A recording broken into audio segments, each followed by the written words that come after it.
Outside the village, there was a dense forest from which strange sounds often came.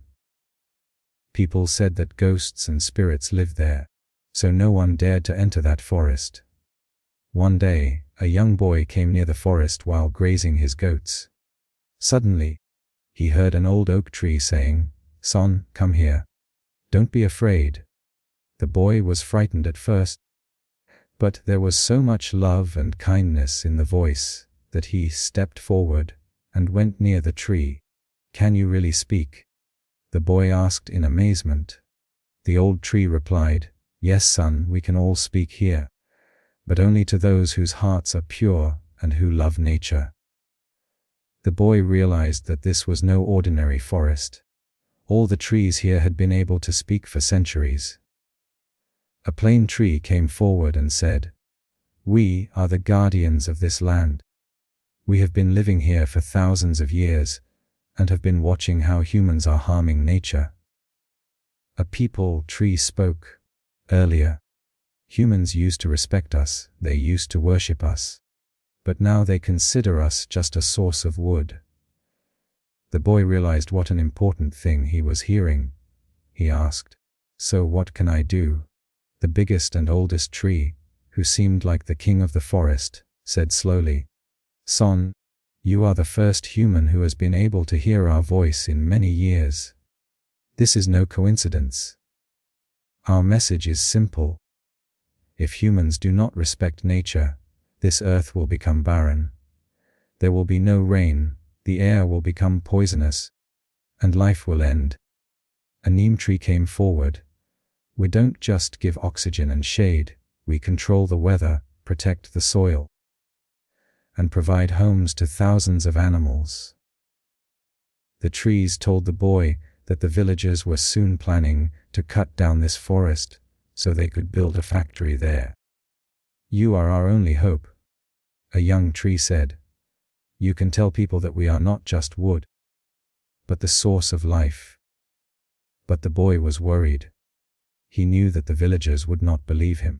They would say that he had gone crazy or was lying. "How can I make them believe?" he asked. The old oak replied, "Son, you don't need magic to prove the truth. Tell people how much oxygen one tree produces, how much carbon it absorbs. Show them what has happened in areas where forests have been destroyed. Floods come, soil washes away, water becomes scarce."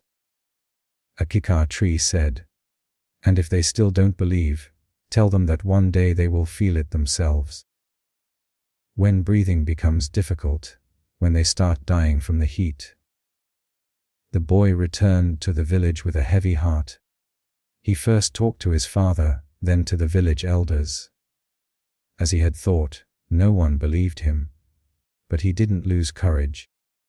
He went to school every day and told children about the importance of trees. He showed them facts from books about how forests are essential for life. Gradually, some children began to understand what he was saying. Then these children explained to their parents. Several months later, when it was time to build the factory, the village became divided. Some people wanted the factory because it would provide employment. Some people, especially the young ones, wanted to save the forest. The boy suggested, "Why don't we build the factory somewhere else and keep this forest safe? Here we can also earn money by planting trees." The villagers thought this was also a good idea.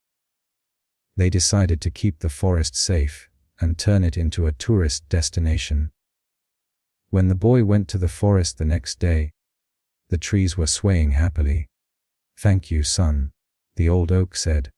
"You have saved us. Now we will protect this village. There will always be rain here, the air will remain clean, and life will flourish." The boy felt that the voices of the trees were now clearer than before. Perhaps this was because he had truly understood what they were saying. He knew this was just the beginning. He had to make more people understand how precious nature is. And from that day, the boy became the ambassador of the forest, carrying messages between humans and trees.